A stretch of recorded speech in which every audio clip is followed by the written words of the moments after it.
सभा में गए सुदामा जी दरवाजे तक, जैसे ही गए तो द्वारपालों ने रोका, ए कहाँ जा रहे हो? सुदामा जी बोले भैया अपने कन्हैया से मिलना है, मित्र से। कौन मित्र? कन्हैया।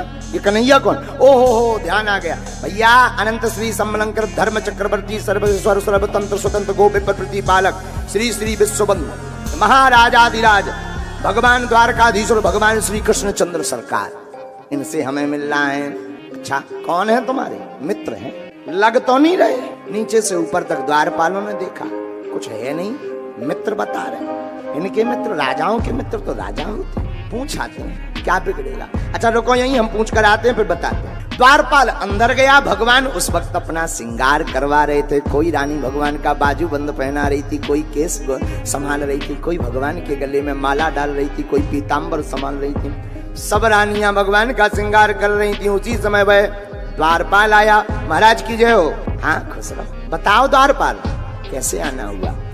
महाराज एक व्यक्ति आया। जैसे ही द्वारपाल ने पूरी स्थिति बताई, ना जाने कौन कहां से, कपड़ा नहीं पहने, ऐसे एक धोती भर, कुछ नहीं पहने, पाँव में पादुका भी नहीं। अच्छा अच्छा क्या नाम बताया? द्वारपाल ने सुदामा पूरा नाम लिया ही। द्वारपाल ने कहा सु। जैसे ही सु कहा तो भगवान सावधान हो गए। क्या कहा? भगवान उठकर खड़े हो गए और जब तक वो द्वारपाल माँ कह पाते, सुनते ही दौड़े चले आए मोहन, लगाया गले से सुदामा को मोहन। भगवान सुदामा जी को अंदर लाए भवन में। भगवान रोने लगे। कहाँ रहे सुदामा? क्या बताएं, आपकी कृपा है। 16,108 रानियां, जाओ सब जल लाओ। 16,108 कलश भर के आए। सुदामा जी बोले इतने में तो हमें पार ही हो जाना है। अरे चिंता मत करो, थोड़ा थोड़ा आचमन तो करो, स्नान किया। भगवान ने अपने वस्त्र पहनाए। बैठो बैठो भोजन पाओ। पाँव की बीमारी देखी भगवान को। आज ठाकुर जी ने 56 भोग बनवाया, सुदामा जी को पबवाया और जैसे ही बैठे हो सुदामा जी पाने लगे तो मन ही मन भूख को गाली दे रहे। अरे भूख बड़ी बाबरी है, जब तक भोजन मिलता नहीं था तू बड़ी सताती थी, बड़ी परेशान करती थी। आज 56 भोग मिल गया, सो खाने का मन नहीं। ऐसा होता है, जो प्राप्त ना हो उसकी कीमत भले ही 2 कौड़ी की हो, वो करोड़ों की नजर आती है। जो प्राप्त हो जाए भले ही वो करोड़ों का हो, 2 कौड़ी का नजर आता है। सुदामा जी ने थोड़ा प्रसाद पाया। भगवान अंतापुर ले गए, जहां भगवान स्वयं शयन करते। लेट जाओ। भगवान चरणों को दबाने लगे। और तो सब ठीक है? हाँ ठीक। सुदामा जी बचपन से ही तुम बड़े फक्कड़ रहे, ब्याह भाव के ऐसे ही घूम रहे।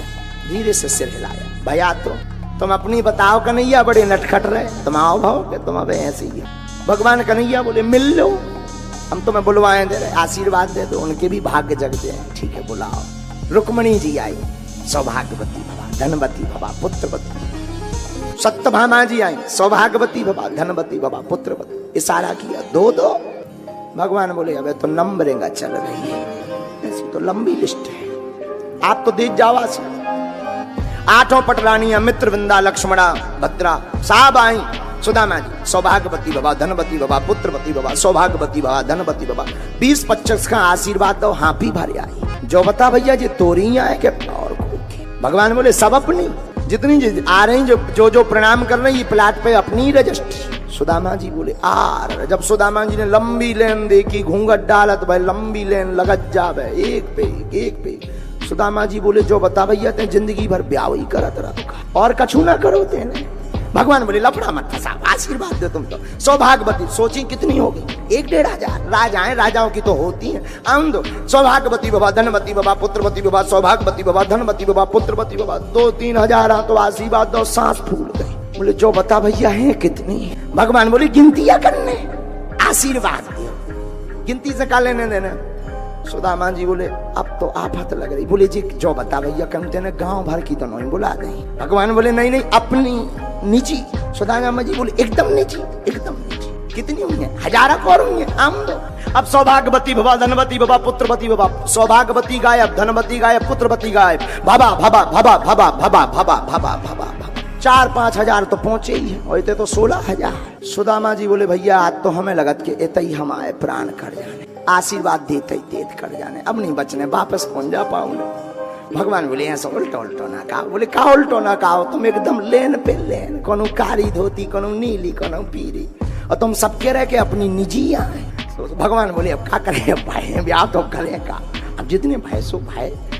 सुदामा जी बोले तुम पहले से छलिया रहे, बचपन में भी बड़े नटखट रहे, राजा बनने के बाद भी। भगवान बोले, सुदामा जी बोले कोई बीच का रास्ता निकालो, हमारी इतनी सामर्थ्य नहीं है। ठीक है, भगवान ने, सुदामा जी बोले एक काम करो, सबके बदले हम तुम्हें आशीर्वाद दे दें, तुम बांट दे क्यों, एक बढ़िया उपाय। भगवान ने प्रणाम किया, सुदामा जी ने आशीर्वाद दिया, यशस्वी भवा, विजयी भवा, दीर्घायु भवा, सब शत्रु तुम्हारे दूर रहे, जाओ हमेशा तुम्हारे गृहस्थ जीवन में मंगल हो गए। भगवान प्रसन्न भय। भगवान ने इशारा करके पूछा भाभी जी ने कुछ भेजा नहीं, खाली हाथ आ गए। ठाकुर जी का वैभव देखकर सुदामा जी ने सोचा हम 3 घर के मांगे चावल, वो भी गंदे कपड़ा में। भगवान तो सब जानते हैं पर रानियां तो नहीं जानती है, क्या अपनी आप बीती बताएं, ये क्या सोचेंगी कैसा मित्र है। उन्होंने तो इतना स्वागत किया, ये चावल लाए मित्रता में। सुदामा जी ने पहली बार छिपाव किया है जिंदगी में, कुछ नहीं। भगवान मुस्कुराए, सुदामा जी तुमसे झूठ बोलना भी नहीं आता, पकड़ ली पोटली, ये क्या है। सुदामा जी ने नीचे सिर कर लिया। भगवान ने पोटली खोली, 8 पट रानियां सामने खड़ी। भगवान प्रेम के भूखे, प्रेम के तंदुल, प्रेम के भाव से खाने लगे हैं। तंदुल के दाने में दीन का देखो दरिद्र चबाने लगे हैं। एक एक मुट्ठी में एक एक लोग सुदामा के भाग्य में जाने लगे हैं। त्रिभुवन पति की देखे उदारता, तीनों भुवन थर्राने लगे हैं। भगवान ने एक मुट्ठी, पहली मुट्ठी लेते ही प्रभु ने स्वर्ग सुदामा के नाम किया है। दूसरी मुट्ठी में पृथ्वी लोक का वैभव विप्र को दाम दिया। तीसरी मुट्ठी भगवान ने लई खान रुक्मणी जी ने अपनों ने वास्ते बैकुंठ दे रहे। कल के दिन सुदामा जी कहते हैं उठाओ बोरिया बिस्तर, कहाँ जाओगे, कम से कम मकान तो सुरक्षित रखो, इसको तो मत दो। भगवान ने भी सोचा बात भी सही है, काहे को आफत रहे। भगवान ने तीसरी मुट्ठी रख दी। सुदामा जी कई दिनों तक रहे। सुदामा जी नहीं बोले, भगवान ही एक दिन बोले, क्यों सुदामा जी भाभी जी की याद नहीं आ रही। अरे भैया हम तो कहने वाले थे अब हमें बिता दो, सुशीला अकेली होगी, फिर कभी आएंगे। हाँ हाँ आते, जाओ जाओ जाओ। और सुदामा जी ने सोची इतने बड़े राजा धनाट बड़े आदमी बन गए, कुछ देंगे, क्योंकि पत्नी ने भेजा ही इसीलिए था, कुछ मिलेगा, घर का भोजन चलेगा। लेकिन सब भगवान ने तो खाली हाथ कह दिया जाओ जाओ जाओ। सुदामा जी को लगा भूल गए। अच्छा भैया अब हम चल रहे हैं। हाँ हाँ ठीक है, सीताराम सीताराम, चलो चलो। थोड़ी दूर गए, शायद भूल गए, राजा है, दिमाग पे जोर ज्यादा रहता। अच्छा भैया अब ध्यान रखना अपना, अब हम जा रहे हैं। भगवान बोले हाँ हाँ जाओ जाओ जाओ। सुदामा जी बोले बड़ो कंजूस है, फूटी कौड़ी नहीं दी। हमारी सुशीला तो कह रही थी द्वारका जाओ कुछ मिलेगा, इन्हें तो श्रीमान जी ने कछु नहीं दिया। अब काम मुंह दिखा भी, वही लगी पीछे, चले जाओ चले जाओ। लो आ गए, क्या हो गया। दरवाजे तक सुदामा जी पहुंचे, तब तक भगवान ने रोके, सुदामा। अच्छा याद आ गई, हाँ जी भैया। सुदामा जो तुम बड़े रंगे बिरंगे बड़े मोटे मोटे कपड़े पहने ये मत पहनो। क्यों? रास्ते में डकैत मिलेंगे, अमीर समझ करके पिटाई कर देंगे। तुम्हारे पास कुछ है नहीं, हाथ पांव और टूट जाए। करें क्या? वही धोती पहन लो। सुदामा जी को मूड खराब के तो ऊपर से कछु दो नहीं, कपड़ा और उतरवा रहे। धन्य दो कछु है नहीं, जो पैरे हैं वही उतरवा रहे। धन्य इनकी लीला, अद्भुत लीला है। ठीक है जैसी आज्ञा।